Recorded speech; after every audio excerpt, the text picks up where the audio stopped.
So let's assume you've watched the previous 3 videos and you now know, given 5 points, how to locate the center of the conic that is uniquely associated with these 5 points, which GeoGebra can draw here, but the ancient Greeks did not have at their disposal. So all, let's say, we're going to assume is that we have 5 points and we have a method using straight edge and compass to locate the center of the conic that passes through these 5 points. Okay, so there's a center. Now imagine that in your mind's eye this conic is around. Okay, so we're going to now do a very crucial step toward our final goal, which is to locate the foci of this conic. Okay, and I think this is the most beautiful construction of all 5 that I'm going to have gone through in the series. Okay, so we want to locate the axes of this conic. How are we going to do this? We're first going to elect any point on the plane. Let's call it K. I'm going to go ahead and label that K. Let's go ahead and do that. And I'm going to run a circle centered on K, passing through O. So the crucial thing is not K, but the fact that it passes through O. Now let's make this circle have special colors, such as, how about magenta, like so. So here's a circle that can be centered at an arbitrary point K, okay, but it must pass through the previously located center of the conic. Alright, now what are we going to do now? We're going to also draw a chord between any one of the 5, any pair of the 5 points that are known to lie on this conic. So I've just chosen AB. I'm going to locate on this chord its midpoint. There it is. Let me just nudge the circle out a bit so this midpoint is not confused with it. So there's a midpoint of that chord, and I'm going to run a semi-infinite line, a ray, from O through that midpoint. Okay, now what I want to know is, and let me place this K over here so that I can clearly see the second intersection of this line, so the first one being O, with the circle. Let me go ahead and mark that. So again, the ancient Greeks would allow for one to directly obtain the intersection of a circle with a straight line, because that's trivially doable with a straight edge and a compass. But the ancient Greeks would not allow an intersection to be directly obtained between a line and, for example, higher order curves such as the ellipse. Okay? Actually, the ellipse and the circle have the same degree, right? But the ellipse is not a circle, and it cannot be drawn with a compass, whereas a circle can. So let's say that this particular intersection here is allowed. Okay? So I've obtained it, and now I'm going to do a crucial next step, which is to draw a line parallel to AB passing through O. Okay? And it too is going to have, besides O, a second intersection with the circle, which I'm going to assume is going to be allowed for me to locate in one step. So now I have this complex of 1, 2, 3 construction lines, which I'm going to want to draw in a distinct color, such as red, for example. Let's go ahead and draw these guys in red. Okay? And I actually, before I move on to a repeat of this construction for another chord, I'm actually going to draw the crucial chord within the circle centered at K, connecting these two intersections. Okay? Now, just to make this crucial circular chord here, or chord of a circle, appear distinct, I'm going to make it be dotted like so. And we're going to come back to it after we do its twin construction. So now let's repeat this, but not with chord AB, but with a different chord, any other chord, between a pair of any one of these 5 points that we know to lie on the conic. So let's, for example, take, so we don't use too many extra vertices, just A and C. Here's another chord. I'm going to color this new set here with a color, for example, let's use blue. Okay, so AC is drawn in blue. I'm going to identify its midpoint, just as I did before. There it is. I'm going to repeat the steps. I'm going to do a ray shot from O through the midpoint. I think I did it right. and I'm going to identify its intersection with the circle right there. Now, let me actually, just for fun, paint this guy here blue for clarity, right? So it's the second construction line. And now, as we did before, I'm going to draw a parallel to AC through O, right there. And I'm going to identify the intersection of this line with our circle, our construction circle. Let me move it a bit so it becomes more visible right here. I'm going to identify this intersection over here.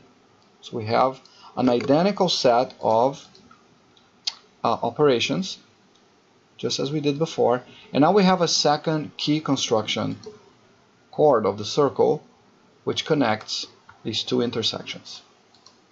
Okay, so it's going to connect this intersection here of the second construction with this intersection of the second construction. And I'm going to color this important chord with blue and make it be patterned in the same way that the other red construction thing was patterned. So here we have it. Okay, so now I'm going to take these two chords and locate their intersection. There it is. And I'm going to call this intersection, just for fun, K prime.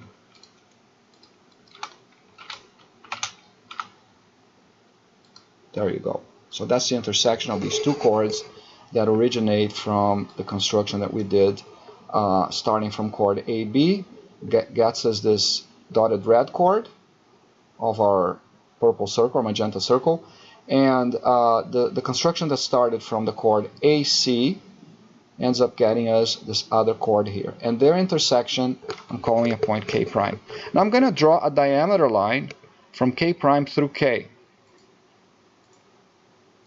And this is where the magic happens. Let's intersect. This is a diameter line because it goes to the center of the circle, right? Let's intersect this line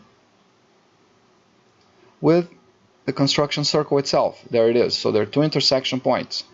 Now, let's make this diameter line here be, say, gray, and we're going to dot that like that. So this is this construction line here. And I have these two top and bottom intersections with my construction circle.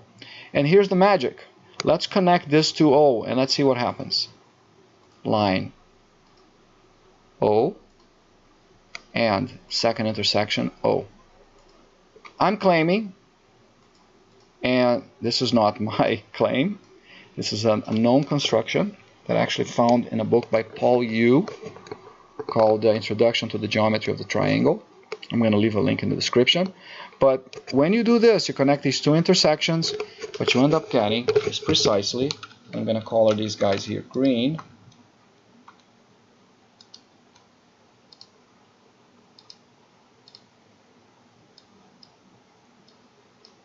the two axes of our never drawn ellipse.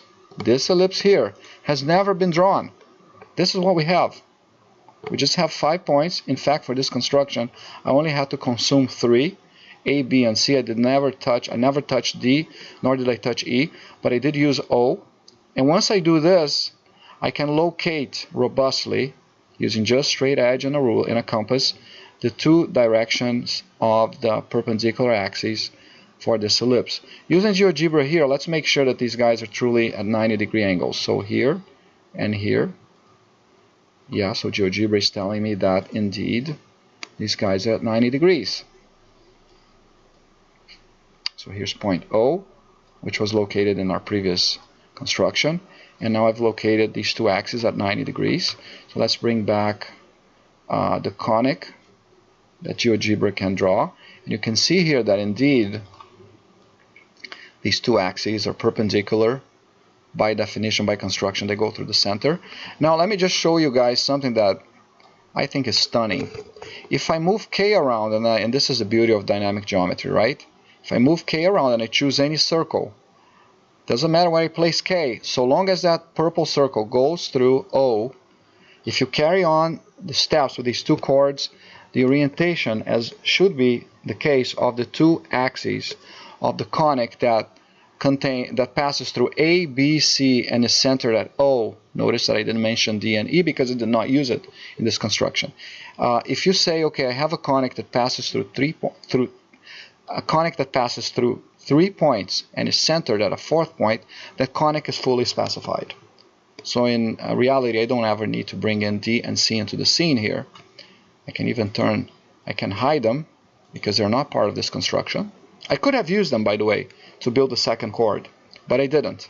I consumed the minimum amount of points possible. But what's beautiful about this construction, okay, and I don't know why it works. I have to think about it a little bit. I'm just sort of parroting the steps that are explained by Paul Yu at the end of his book.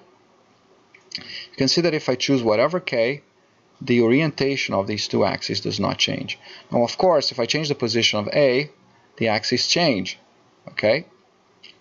But what's beautiful about this, okay, is that this is a pretty robust method that only relies on very primitive instruments for one to construct these axes.